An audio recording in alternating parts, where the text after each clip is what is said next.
Hi everybody, welcome back to my channel.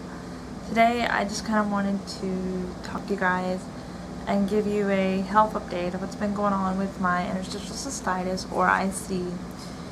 And because I know it's been a while since I've updated you on that. I think my last update was in March, and it's the middle part of March, and it's the middle part of August, so it's been 5 months, and some things are coming up for me, and I wanted to give you an update. If you don't know my story with that, I'll link my story of IC, interstitial cystitis, down below, and also my March update video. Okay, so I'm not quite sure what my last video entailed, so I'll kind of back up a little bit. In February, when I went to the doctor, the 2 medications he tried me on weren't working. They weren't helping with pain, they weren't helping with frequency, urgency, none of that. It was like I was taking nothing. And he said, there's no point in keeping you on medications that aren't working. I want to schedule, it was in February. He said, I want to schedule you for a procedure. It's a surgery called hydrodistension. Now, I think I talked about this before in my other video, but I don't remember for sure. And so what hydrodistension is it's kind of like the cystoscopy I talked about in my kind of telling my story, kind of telling the world. It's basically where they put a camera in your bladder and with a scope, which is what, if you were to just do that, it would be called a cystoscopy. But this is where they go in and they put an insane amount of water in your bladder while you're asleep, thank goodness. And they fill it up 3 times and then they let it out. Fill it up 3 times, let it out. And they do that 3 times, and in my case, my doctor wanted to do instillations, which is like a cocktail of medications. I don't know, there's 3 or 4 different ones, I don't remember what they were. And he also wanted to do Botox. I asked him not to do Botox, and I'll explain more later why. Now this procedure, just like to kind of explain what it does, it's supposed to, the medications are supposed to coat the bladder and do what the pills are not. Basically, it's injection form of one of the medications I'm already taking, and yeah. So I'll be asleep because this is an amount of fluid that even a normal healthy bladder cannot handle while awake. And I will be in a great deal of pain afterwards, probably for a couple of weeks. So I really need all the prayers I can get. I'm not looking forward to it, let's just say that. And so the reason I asked my doctor not to do Botox is because after I did some research, I found out that Botox can cause retention with urination. And I already have some retention, and I believe it is partially due to the CP as well as the IC, but partially also due to the CP because my muscles from my waist down are very tight because of the CP, and then when your bladder contracts to urinate, my bladder muscle just wants to go and stiffen up really, really tight, more than it already is, and thus leaving some or a lot of urine in my bladder. So I asked him if it was possible to do it without the Botox, just to see what happens, and if it did not help, could we go back and do the Botox, say, later if need be. And he said that that was possible, and he agreed to wait on the Botox. But if I need to go back in and say a month or whatever and redo the Botox, or do the Botox, not redo, but if I need to go back in and do the Botox, he's willing to do that for me. And he was very understanding and as to why I wanted to hold off on the Botox, to see if just the installations and the hydrodistension will work, because in my support group a lot of people said they had it without Botox and it still helped them. And so I'm glad he's willing to work with me and very understanding of the fact of why I wanted to wait. And I've only seen him twice so far, but he is a very good doctor and I trust him. I feel safe in his hands, which is a lot more than I can say with a lot of the doctors I've been to in the past when it comes to this.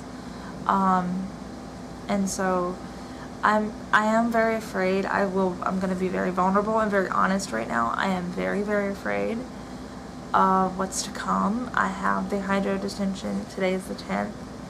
It is 11 o'clock at night on the 10th of August.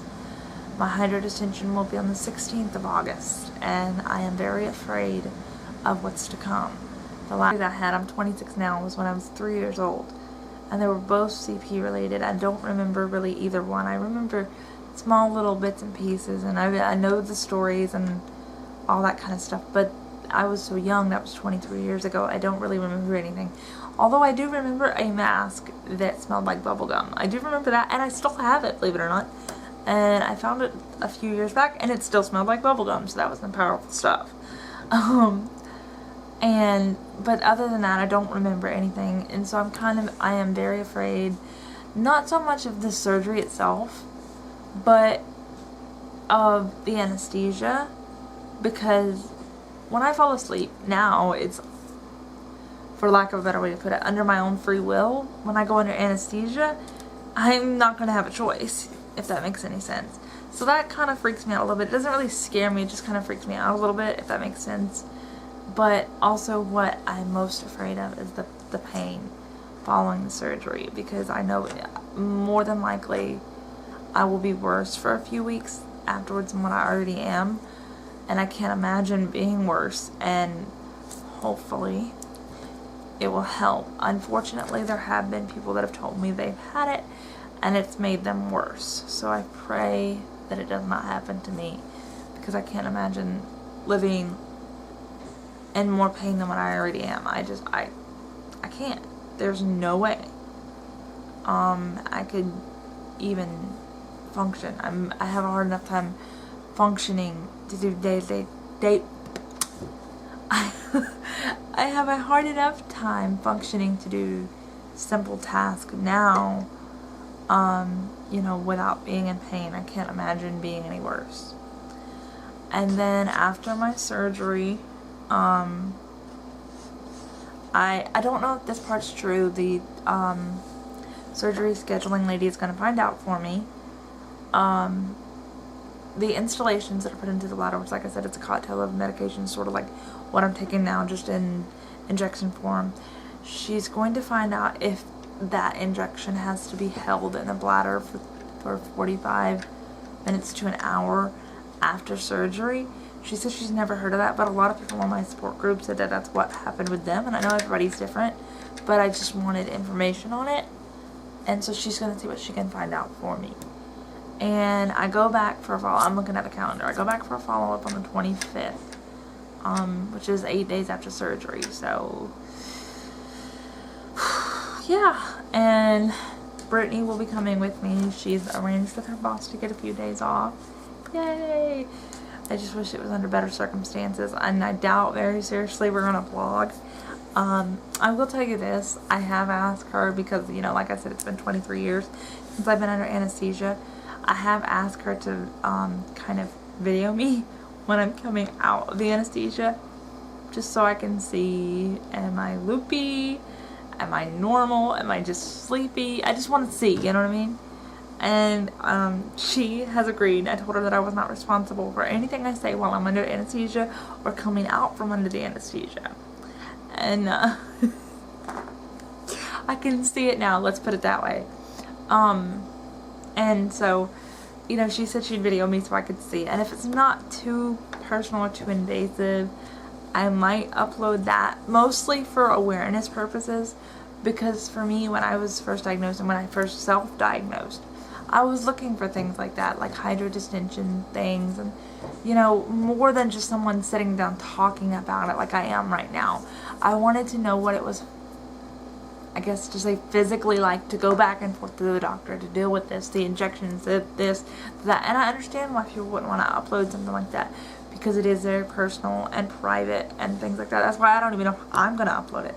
But if it's not too, you know, invasive, it seems okay, then I might upload little snippets of it. I don't know yet, so don't look for that unless I tell you it's coming. But right now, I just mainly want to ask for your prayers in the coming week and the following weeks, because I know I'm gonna need it. I'm terrified. I'm being as honest as I can be right now. I'm terrified. And I don't know when I'll be able to upload again. Right now, to be honest with you, I would love to upload, but that is not my main concern. My main concern is just healing. I mean, it may be a month, it may be 2 months, it may be 2 weeks. I don't know. So this may be my last video for a while because the surgery is in a week. I may try to film one later this week to get up. I believe it will be my 100th video. Yay! But I'm not sure. I'll have to look. I have one planned just in case it is, but I'll have to look. I might film it later this week and try to get it up right after surgery. I don't know. It depends on how things go because 6 days before surgery, things are going to get pretty crazy. So I feel like I'm rambling now, so I'll just get off here because I feel like I'm repeating myself. So I just want to ask for your prayers and for me in the coming week and the following weeks because I'm scared. Okay, I'll talk to you guys later. Bye.